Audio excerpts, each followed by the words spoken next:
5 × 4/3 अधिक 1/2 कंस पूर्ण बरोबर किती?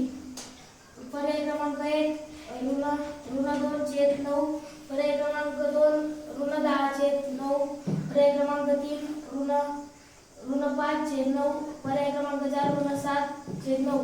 या प्रश्नाचे आपण स्पष्टीकरण पाहूया.